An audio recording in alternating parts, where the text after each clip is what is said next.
하나님이 세상을 심판하신다는 말씀을 들었습니다. 요한은 환상 중에 세상 역사가 담긴 두루마리를 보았습니다. 그리고 그 두루마리는 7인으로 봉하여져 있었습니다. 예수 그리스도께서는 온 세상의 주관자로서 그 7인을 떼시기에 합당하신 유일한 분으로 나왔습니다.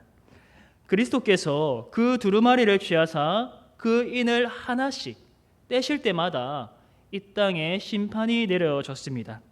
이 심판은 세상의 전 역사에 걸쳐서 일어나고 있습니다. 그런데 오늘 본문은 6째 인을 떼는 사건과 7째 인을 떼는 사건 사이에 위치하고 있습니다. 왜 7인을 곧바로 떼는 내용으로 가지 않고 그 전에 오늘 본문이 뜬금없이 나올까요? 6째 인까지 왔을 때 이러한 의문이 생기기 때문입니다. 계시록 6장 17절에 보면 심판을 받는 사람들이 마지막에 이렇게 말합니다. 그들의 진노의 큰 날이 이르렀으니 누가 능히 서리요. 즉 하나님이 작정하신 심판을 누가 받지 않을 수 있냐는 것입니다.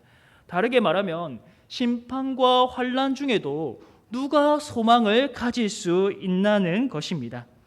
오늘 본문은 바로 이 질문의 대답입니다. 아무도 감당할 수 없을 것 같은 이 매서운 하나님의 진노, 심판을 누가 통과할 수 있을까요? 바로 하나님의 백성들입니다.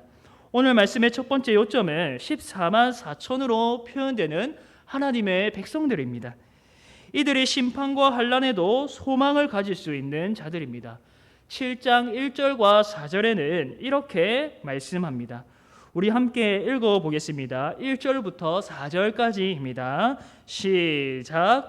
2일 후에 내가 내 천사가 땅 내 모퉁이에 선 것을 보니 땅의 사방에 바람을 붙잡아 바람으로 하여금 땅에나 바다에나 각종 나무에 불지 못하게 하더라. 또 봄에 다른 천사가 살아계신 하나님의 인을 가지고 해 돋는 데로부터 올라와서 땅과 바다를 해롭게 할 권세를 받은 네 천사를 향하여 큰 소리로 외쳐 이르되 우리가 우리 하나님의 종들의 이마에 인치기까지 땅이나 바다나 나무들을 해하지 말라 하더라. 내가 인침을 받은 자의 수를 들으니 이스라엘 자손의 각 지파 중에서 인침을 받은 자들이 14만 4천이니. 1절에 보시면 처음에 네 천사가 등장합니다. 이 천사들은 땅의 사방에서 바람을 붙잡아서 이 땅에 불지 못하게 하고 있었습니다. 네 모퉁이 사방에서 바람이 세게 부는 것은 이 땅을 향한 심판을 의미합니다. 네 천사들은 이 땅을 해할 권세를 하나님으로부터 받았습니다. 그런데 여기서 한 천사가 등장합니다. 이 천사는 이 네 천사와 달리 하나님의 인을 가지고 있었습니다. 여기서 인이라는 것은 도장을 말합니다. 이 천사가 나머지 세상을 해롭게 할 권세를 받은 네 천사를 향해서 큰 소리로 말합니다. 우리가 우리 하나님의 종들의 이마에 인치기까지 땅이나 바다나 나무들을 해하지 말라. 여기에서 하나님의 종들은 누구이며 이마에 인침을 받는다는 것은 무엇을 의미하는 것일까요? 하나님의 종들은 하나님의 백성들입니다. 죄의 종노릇을 하는 데에서 해방되어서 의에게 종이 된 자들, 하나님을 섬기는 자들이 바로 이 하나님의 종들입니다. 그리고 이마에 인을 친다는 것은 하나님의 소유가 되었음을 의미합니다. 도장이 찍힌 것은 누군가의 소유를 나타냅니다. 도장은 자신의 소유를 보장해주는 귀한 것인데 이 도장을 잃어버리면 큰 문제가 생깁니다. 그러니까 아주 소중하게 보호해야 할 그리고 보관해야 할 물건에 속합니다. 그래서 구약 성경 아가에도 보면 이런 표현이 있습니다. 8장 6절에 너는 나를 도장같이 마음에 품고 도장같이 팔에 두라. 이 말은 도장이 자신의 소유를 보증하는 귀한 물건이니까 소중하게 여긴다는 것입니다. 아무렇지 않게 아무 곳에나 내버려 두지 않고 자신의 품에 꼭 품고 지낸다는 것입니다. 그렇다면 천사가 하나님의 종들의 이마에 인치기까지 세상을 해하지 말라는 것은 어떤 뜻일까요? 하나님의 백성들이 하나님의 소유로 다 돌아오고 확정될 때까지 온 세상을 향한 심판을 잠시 멈추어라는 뜻입니다. 이마에 인을 친다는 것은 그 사람이 하나님의 소유가 된다는 것을 말하지 않습니까? 이마, 즉 얼굴은 그 사람의 인격을 나타냅니다. 그 사람의 영혼을 드러내는 창이기도 합니다. 그 얼굴에, 이마에 인을 침으로 인해서 확실하게 하나님의 소유로 구분이 됩니다. 이는 실제로 하나님께서 우리 육신의 이마에 인을 친다기보다는 영적인 의미로 이해해야 합니다. 에베소서 1장 13절에 보면 예수 그리스도를 믿어서 약속의 성령으로 인치심을 받았다고 말합니다. 인침을 받는다는 것은 확실하게 하나님의 소유가 되었다는 보증입니다. 즉 하나님은 세상 끝날까지 이마에 인치는 것을 통해서 자기 백성을 불러 모으십니다. 이 세상을 향한 심판은 자기 백성들을 다 불러 모으시기까지 미루어지는 것입니다. 하나님께서 얼마나 우리를 귀하게 여기시는가, 이 세상을 향한 심판을 미루시기까지 우리를 소중하게 여기십니다. 요한복음 6장 39절에 이렇게 말씀하셨습니다. 나를 보내신 이의 뜻은 내게 주신 자 중에 내가 하나도 잃어버리지 아니하고 마지막 날에 다시 살리는 이것이니라. 하나님은 자기의 백성 단 한 영혼도 잃어버리지 않을 계획을 가지고 계십니다. 그것이 하나님의 뜻입니다. 자기 백성은 백성들이 책임지는 것이 아니라 하나님께서 친히 책임져 주십니다. 만약 우리의 영혼을 구원하는 일이 나에게 달려있다면, 여러분에게 달려있다면, 우리에게 달려있다면 얼마나 불안하겠습니까? 그러나 우리의 구원이 하나님에게 달려있습니다. 한 영혼도 잃어버리지 않는다는 뜻을 누가 실현하는가? 예수 그리스도께서 이 땅에 오셔서 실현하시고 지금도 하나님 보좌 우편에서 실현하고 계십니다.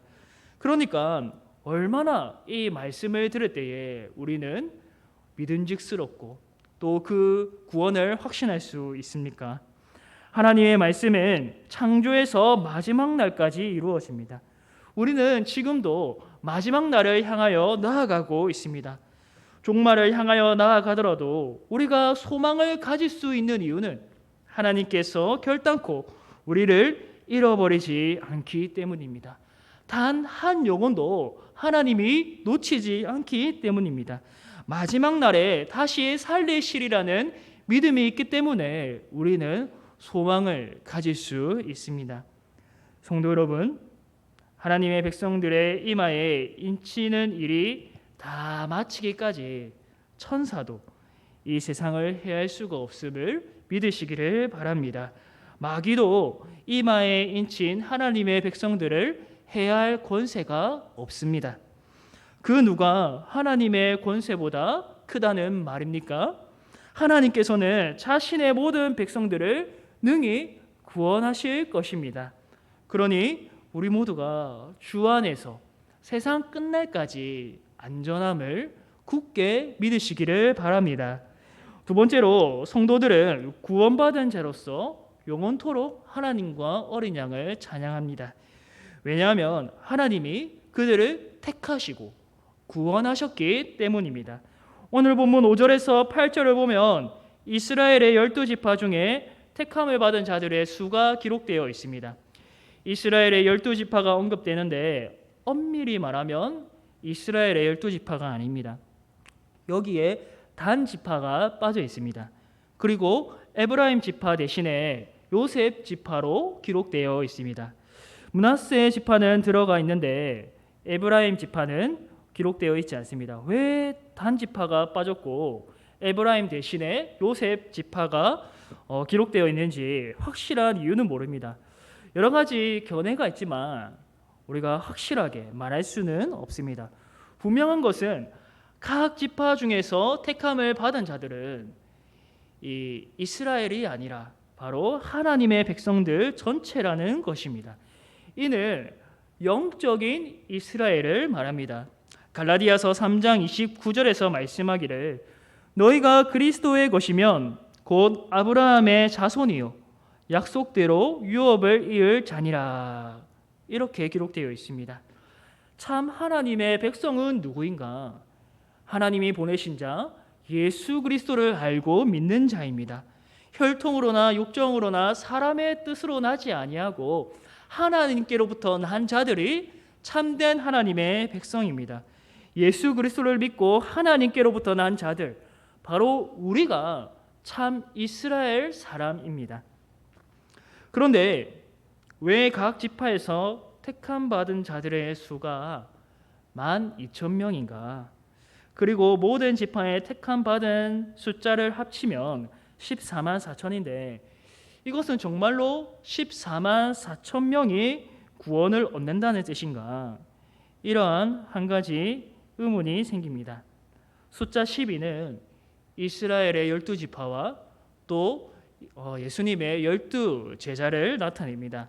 이는 구약과 신약의 하나님의 백성을 나타냅니다. 구약의 12지파와 신약의 12제자를 곱하면 144가 됩니다. 그리고 여기에 무수히 많다는 의미의 1000을 곱하면 14만 4천이 됩니다. 따라서 14만 4천은 구체적인 숫자라기보다는 하나님의 백성들의 총수를 나타내는 상징으로 보아야 됩니다.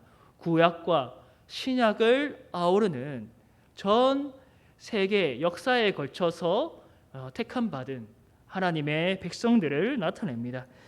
그래서 어떤 이단의 가르침처럼 열심히 그 단체에 충성해야지 이 14만 4천에 들어갈 수 있는 것이 아닙니다. 결코 그렇지 않습니다. 14만 4천은 하나님의 백성들 전체 수의 상징이고 여기에 들어가는 것은 인간의 노력으로 가능한 것이 아니라 하나님의 은혜로 가능하게 됩니다. 하나님의 선택, 즉 전적으로 하나님의 은혜로 가능한 일이지 사람이 어떤 행위를 통해서 되지 않습니다. 열심히 헌신하면, 열심히 충성하면 그 숫자에 들어가는 것이 아니라 하나님이 이미 택하시고 불러주셨기 때문에 그 백성들의 수에 들어갈 수 있습니다. 우리가 알다시피 성경은 일관되게 율법의 행위가 아니라 하나님의 은혜로 구원받는다고 가르치고 있습니다. 그래서 이렇게 택함받은 하나님의 백성들은 그 놀라운 은혜를 찬양하지 않을 수가 없는 것입니다. 찬양은 이러한 은혜를 깨달을 때 성도에게서 터져나오게 됩니다. 구원받기 위해서 찬양하는 것이 아니라 구원받았기 때문에 찬양하는 것이지요. 베드로전서 2장 9절에 이렇게 말씀합니다. 그러나 너희는 택하신 족속이요 왕 같은 제사장들이요 거룩한 나라요 그의 소유가 된 백성이니 이는 너희를 어두운 데서 불러내어 그의 기이한 빛에 들어가게 하신 이의 아름다운 덕을 선포하게 하려 하심이라. 아멘. 우리는 택함 받았고 그리고 그의 소유가 된 백성입니다. 우리가 어두움 가운데 있을 때에 하나님이 우리를 건지셔서 기이한 빛에 들어가게 하셨습니다. 내가 택했고 내가 그 빛에 들어간 것이 아니라 하나님이 나를 택했고 그 빛에 들어가게 하셨습니다. 우리를 빛의 나라로 옮겨 주셨습니다. 하나님은 성도들로 하여금 그 은혜를 자신의 그 아름다운 덕을 선포하게 하시려고 은혜로운 그 성품을 찬양하게 하시려고 우리를 백성 삼아 주셨습니다. 에베소서 1장 6절에 보면 택하심과 구원의 목적을 분명하게 증거하고 있습니다. 이는 그가 사랑하시는 자 안에서 우리에게 거저 주시는 바 그의 은혜의 영광을 찬송하게 하려는 것이라. 그분이 우리를 창세전에 그리스도 안에서 예정하신 목적은 거저 주신 그 은혜의 영광을 찬송하게 하려는 것입니다. 그렇기 때문에 성도는 그 어떠한 순간에도 찬양할 수 있습니다. 고난이 와도 찬양할 수 있습니다. 힘들고 지쳐도 구원의 은혜와 소망을 노래할 수 있습니다. 왜냐하면 하나님이 창세전에 그리스도 안에서 우리를 택하셨기 때문입니다. 그 기쁘신 뜻대로 우리를 예정하셨기 때문입니다. 즉 하나님이 나를 영원전부터 사랑했고 영원까지 사랑하여 주십니다.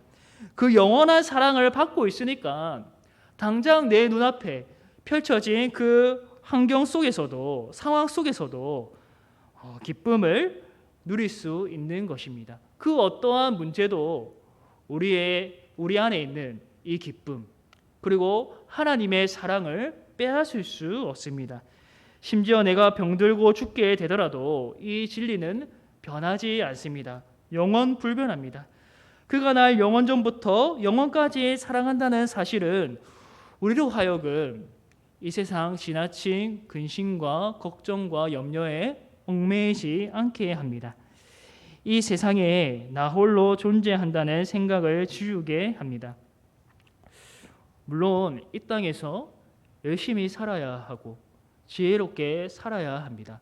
내가 잘못한 것은 나 자신이 책임을 져야 합니다.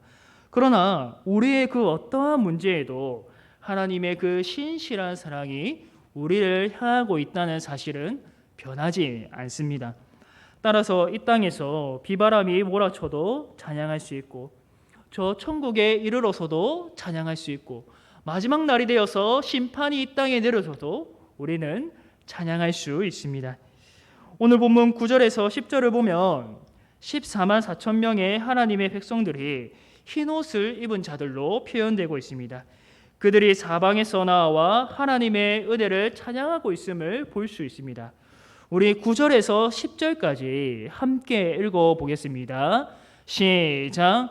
이 일 후에 내가 보니 각 나라와 족속과 백성과 방언에서 아무도 능히 셀 수 없는 큰 무리가 나와 흰옷을 입고 손에 종려 가지를 들고 보좌 앞과 어린 양 앞에 서서 큰 소리로 외쳐 이르되 구원하심이 보좌에 앉으신 우리 하나님과 어린 양에게 있도다 하니.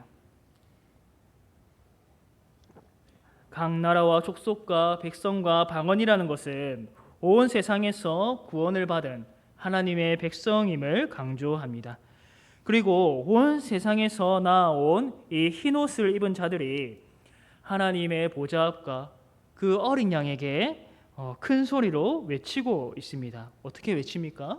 구원하심이 보좌에 앉으신 우리 하나님과 어린 양에게 있도다. 구원하심이 보좌에 앉으신 우리 하나님과 어린 양에게 있도다. 구원의 은혜를 베푸신 하나님을 찬양합니다. 구원이 자신에게서 나온 것이 아니라 하나님과 그 어린 양에게 있음을 고백합니다.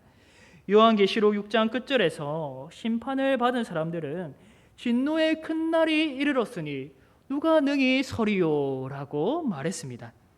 그들은 보좌에 앉으신 이의 얼굴에서와 그 어린 양의 진노에서 가려지기 위해서 산들과 바위가 자기 위에 떨어지기를 간절히 구했습니다. 얼마나 하나님의 얼굴과 어린 양의 진노를 피하고 싶었으면 차라리 산들과 바위가 우리 위에 떨어져서 깔려 죽는 것이 낫겠다라고 할 정도였습니다. 이렇게 공포에 떠는 그들은 진노의 큰 날에 누가 능히 서리요 라고 했는데 그 답은 바로 14만 4천의 흰옷을 입은 하나님의 백성이었습니다. 하나님의 은혜로 택함받은 백성은 하나님의 보좌 앞과 그 어린 양 앞에 능히 설 수 있습니다. 그리고 그들은 하나님의 얼굴을 피하지 않고 오히려 그 얼굴을 향하여서 은혜를 찬양하고 있습니다. 구원하심이 보좌에 앉으신 우리 하나님과 어린 양에게 있도다. 심판받는 자들은 하나님의 은혜로 심히 무서워 떨었지만 구원받은 자들은 하나님의 은혜로 그 기쁨에 겨워서 찬양하고 있습니다. 심판받는 자들은 하나님과 단절된 자들이었지만 하나님께 구원을 받은 자들은 하나님을 우리 하나님과 어린 양 이렇게 부르고 있습니다. 그 보좌 앞에 담대히 나아갈 정도로 친밀한 관계였고 하나님의 구원을 노래하는 복을 누리고 있습니다.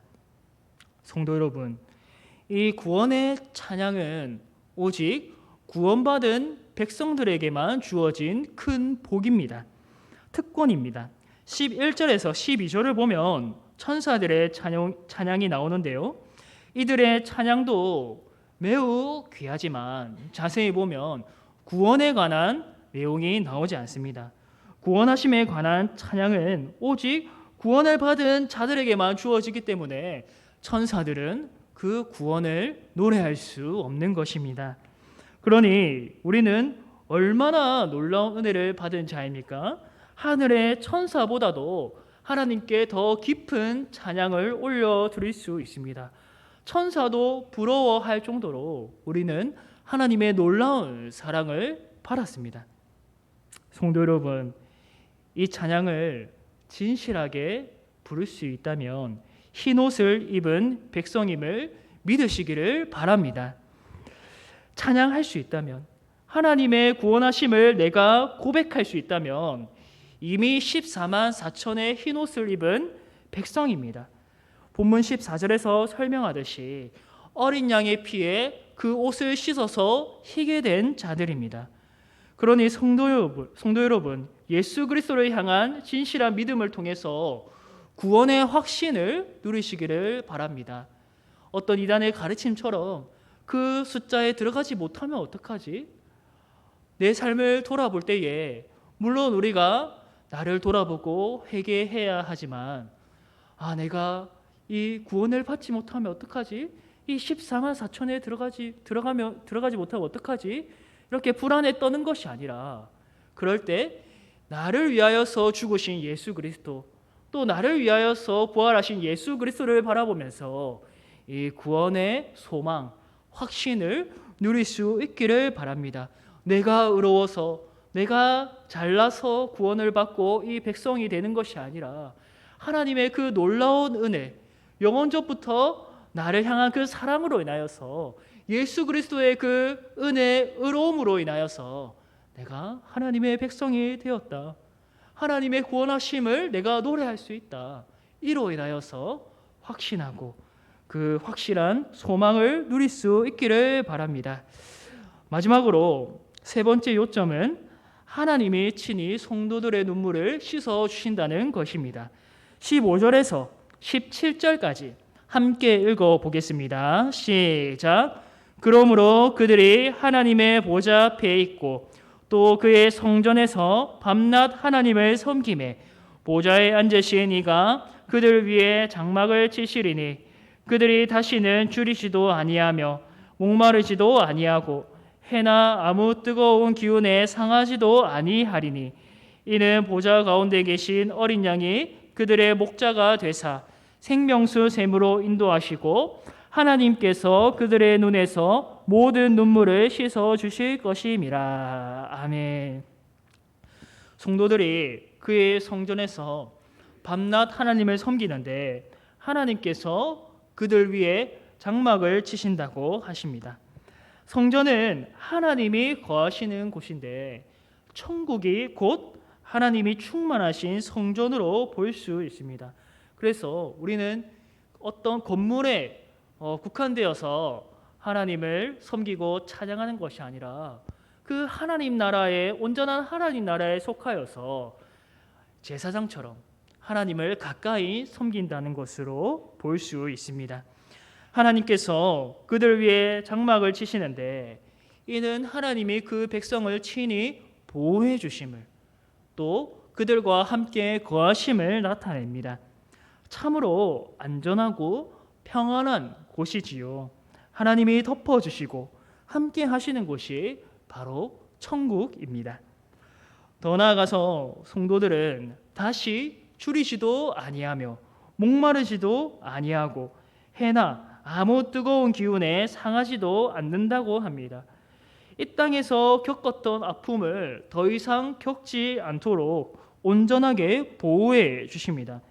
왜냐하면 하나님이 그곳에 충만히 거하시고 그들 위에 장막을 치셔서 보호해 주시기 때문입니다.